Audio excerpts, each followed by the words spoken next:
Corolla with Garden State Film Festival. And right now we are talking about the Short Film Award. Here to talk to us about it is the director and producer of the film, Angel Fajardo.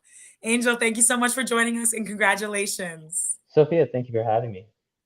Oh, I'm so excited. You have such a wonderful energy, and I'm really excited to talk about this short film. Before we get into it, can you tell everybody who's watching a little bit about your film, Ward? Of course. Ward is about a boy named Pete who ages out of the foster care system, and the film just follows him kind of figuring it out, realizing the gravity of his situation, and through flashbacks and a moment of reflection at the home that he used to live in, he he just is thankful that at least there's a home there and that there's a family there, and he takes that with him to kind of find some peace towards the end. Beautiful synopsis of that. Thank you so much. Thank you. And so this film was written by Carrie Wally, and she got her friend Angel to direct it. That's what I read. Is that in fact true? Oh yeah, I remember she was actually looking for a director because this was her thesis project in order to graduate Fairleigh Dickinson, and she had asked me to produce because I'd produced other work, and I was kind of just nudging my little nose in there, being like, "Hey, could I possibly do the honor of producing and directing your film?" And it took her a little bit, just a little Mhm. bit, but she opened up to it, and I got to do it. Wow. And I would love to know what attracted you about this film. Why did you want to direct it? Because I had known Carrie for 2 years at that point. She had become a very dear friend of mine, and she wrote it from such a personal place. She was adopted as well, and she grew up just like having a very strong empathy and kindness to everyone that she knew, and it was clear that she cared a lot about those that do end up in the foster care system, and she wanted to give them a voice through her script. I love that. Thank you so much for sharing it. And if Carrie's watching this, thank you for writing this story. Hi, Carrie. Hi, Carrie. Amazing story. So, Angel, I would love to.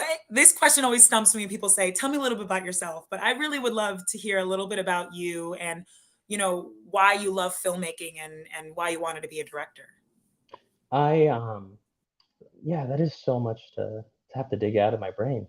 I Um, know. Sorry, it's a big question. no, it's all good. When thinking about it recently, through therapy, I'm like regurgitating a lot of my history, and I'm like, oh, clearly that's what it is. But basically, I'm a first generation American, and I grew up mainly indoors at home, just because of like the big scale fears of the world, let's say. But in that, I found comfort in what I watched and what I studied, and it was mainly just how great film can be for the spirit when it's low, for when it's even high, and you want to like match the energy of what you're watching, or you want what Yes. you're watching to match your own energy. Um, it was just a matter of finding the spirit in what you watched and letting that guide you. And it was always important to watch like important things that included love, that included heartbreak, that included lessons that you want to take away. And I think over time, I never thought myself as a filmmaker or an artist, but more so as someone with a mission to get people's voices out, including my own, but most importantly, those that have worked hard and suffered in my own community and in my own circle. That's my cat, sorry. and and yeah, I think over time it just made sense that I wanted to focus my efforts on a medium that allowed me um, to exercise my skills that I developed as a kid, which was just watching and observing and loving every little bit of why movies are great. Color, Mhm. shots, direction, acting. Um, it's just a indescribable love that I developed over time that I am stubborn in letting go. Oh, I think your cat was dropping the mic over there, Angel, because that was so beautiful. I Oh, too, Sophia, thank you. no, I too relate to just film being that way of just understanding yourself and the environment and like an escape and therapy. And I love it, and I Oh, especially love when filmmakers, they tell stories, exactly like what you said, that means something, and Ward is definitely one of those stories. Is that, like, one of the reasons you were inspired to direct it? Because everything you're just saying seems like Ward encompasses all of those things. I mean, like I wanted to direct it because uh, there was no there was no fiction about it. There Mhm. was no lies that were trying to like cover up the unfairness of the system that Pete has to go through. Mhm. And it's almost written like a documentary where it's like this is what happens. Yeah. And I I felt encouraged and empowered to do everything I could to bring that to life and to most importantly just make use of the friendship that both Carrie and I and our crew members have, which is we're all in love with film and Mm. um, we're all happy with each other. So Yeah. we just try to pull in as much as we can to help each other out in that way. Absolutely, and I commend you, Carrie, and the crew because watching the film, there was just a specific style. Not only was, like, the color its own kind of style, like, the visuals were there, but, like, the silence, there was a lot of silences where you just kinda had to sit with what you're watching and think about how you were feeling, or maybe I wasn't thinking at all. It just like I remember thinking about the silences, how important and impactful that was. It really was just a beautiful moving art piece. So talk to me about your direction. Like, was that on purpose? How did you guys find the look and feel of this film? I mean, the script had maybe 8 lines of dialogue from just like what you see on the screen. It's whatever is said. The beginning starts with camcorder footage that was just improvised on the spot. We encouraged the family to play house in Oh, like the most wow. sad way. It's like everyone's unhappy. No one wants to be here except for maybe the Mhm. kid. And the rest of it was just pure description. A 4-page script that turned into a 12-minute film because our protagonist Pete is just an observer, and the script was fleshed out to describe excuse me, what he's going through. And to me, that read like a book. And I just talked with my DP Ben Carolyn, and we fleshed out through storyboard, through shot lists, and even at times using our phones to kind of mimic the sequence in the edit.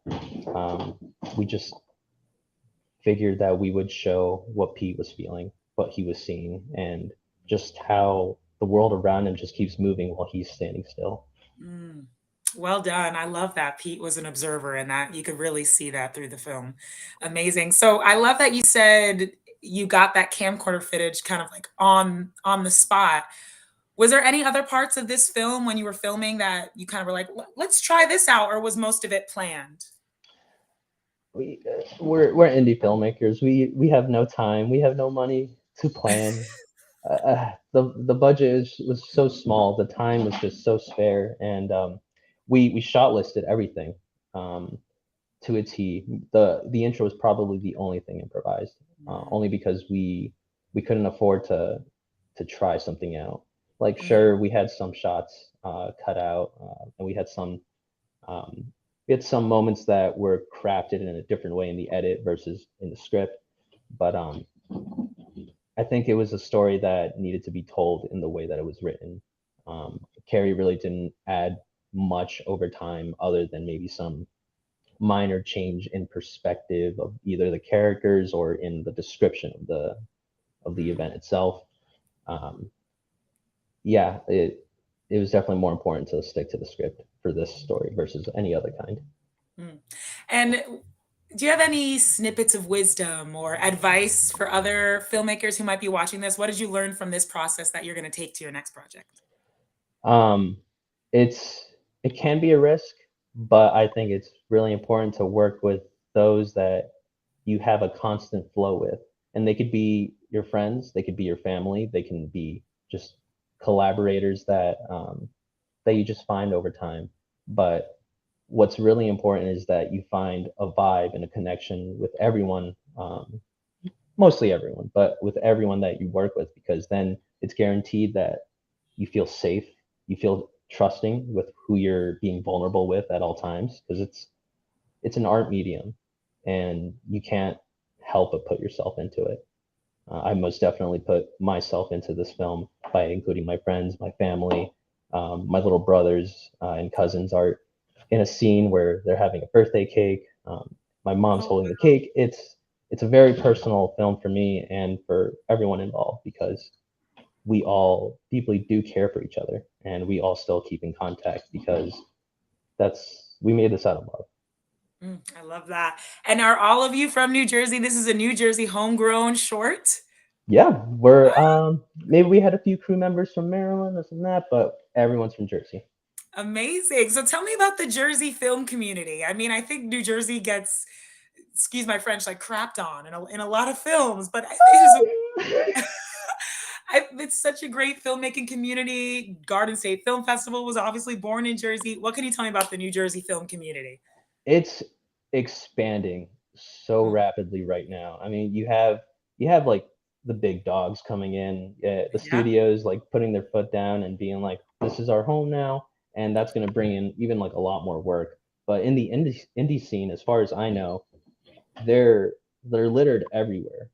Crews, groups, even like rogue filmmakers who do it all on their own. It's just Mm, there's an abundance of people, craftsmen, artisans, like crew members, producers, and everyone's shifting jobs. It's this like a litter of chameleons that are all just kind of ooh, litter doing of what they want chameleons. to do at the moment. You know, whatever color they fall on, they'll just vibe with that color. And I've met a lot more people over time in Trenton, in Jersey City, Harrison, um, Princeton. I Mhm. It's growing, and if you want to find people, you just have to look. Yeah. And yeah, we're all here. And that's why your advice is so important. Find people you can connect with and vibe with and just collaborate with them and make something that you love, just like this short film. Before we hop off, I'd love to hear why you guys submitted to Garden State Film Festival and how does it feel to be screening at the 21st year?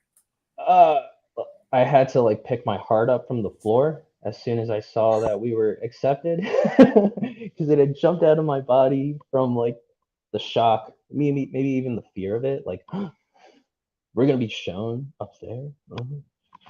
It was a Right. total shock. I mean, it's a festival that's been running for a pretty long time. It means a lot to have us included in such an established um, circuit. I mean, it's an honor, and we submitted because it's in the name, our home. Yeah. It's Yeah. Jersey. Oh, I love it. I love it. And will you be there, Angel, at the screening? Oh yeah, oh yeah, Oh, amazing. And I hope Carrie and some of the other crew members get to be there as well. oh they will. I can attest to that. Amazing. Great. So let me tell everyone how maybe they can meet you, Carrie, the crew, and watch Ward. It will be screening Saturday, March 25th in the Asbury Hotel in Asbury Hall in the film block 12 to 2 p.m. So definitely check it out, meet the crew, and look at this beautiful film made with love. Angel, thank you so much for taking time out to talk to us about it. Sophia, Congratulations thank you again. for having me. Thank you. Thank you. Bye.